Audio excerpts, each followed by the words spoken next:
it started with a simple and sharp message.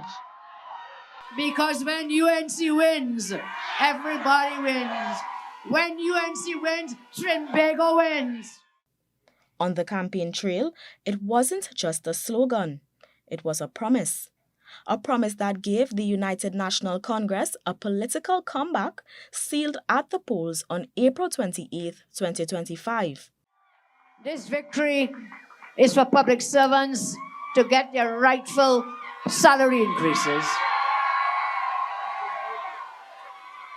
This victory is to reopen the Children's Hospital. This victory is to reopen Petrotrin. This victory is to once again give laptops to our children.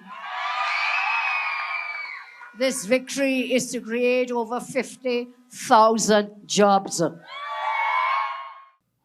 But in politics, victory is only the beginning. Because once the music fades and platforms clear, governance begins. Government ministers were sworn in on May 3rd, and Prime Minister Kamla Persad-Bissessar had strong words for her new ministers.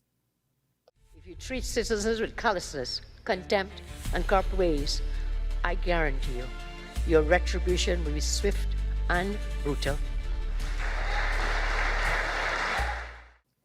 From policy rollouts to public engagement, Prime Minister Kamla Persad-Bissessar made it clear that the government's focus has remained on people, placing citizens at the center of decision-making.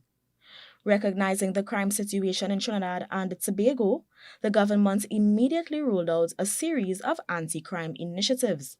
They wasted no time taking active measures to deal with the issue of home invasions and to ensure the safety of all citizens. Through consultations across the country, the government gathered feedback from citizens to curate the Home Invasion Self-Defense and Defense of Property law.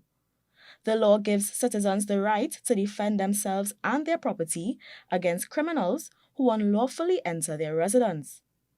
The government was also adamant about targeting organized criminal networks and narco-trafficking coming out of Venezuela.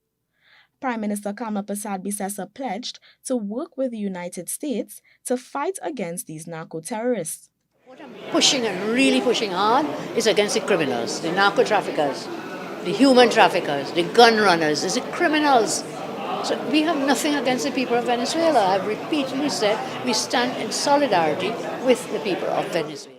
Mrs. Persad-Bissessar also signed the Commitment to Countering Cartel Criminal Activity Proclamation at the Shield of the Americas Summit, hosted at the Trump National Doral in Miami, Florida, on March 7th. Also coming out of that meeting was a commitment to reopening the Petrotrin refinery.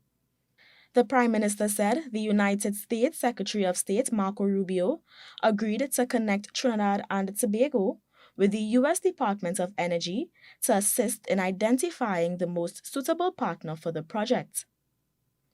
On the morning of July 18, 2025, citizens awoke to the announcement of a state of emergency.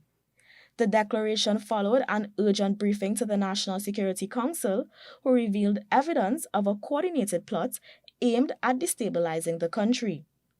Prime Minister Kamla Persad-Bissessar made it clear that the state of emergency was not the country's crime-fighting plan. Targeted state of emergency, proclaimed July 18th.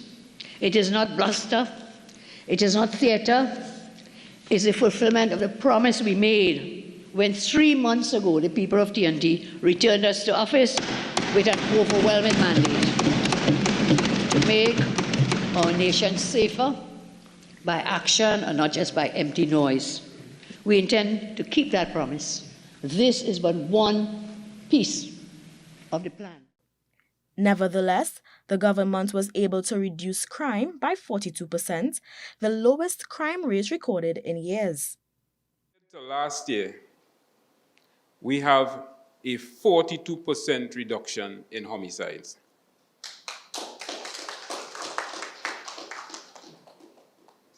These are not just numbers, they are ruptures in the criminal ecosystem. As the one-year anniversary draws closer, it is clear that the government has made early strides, delivering on key commitments and setting a bold foundation for a safer and stronger Trinidad and Tobago. I am Daniel John, reporting on the Mandate Year 1.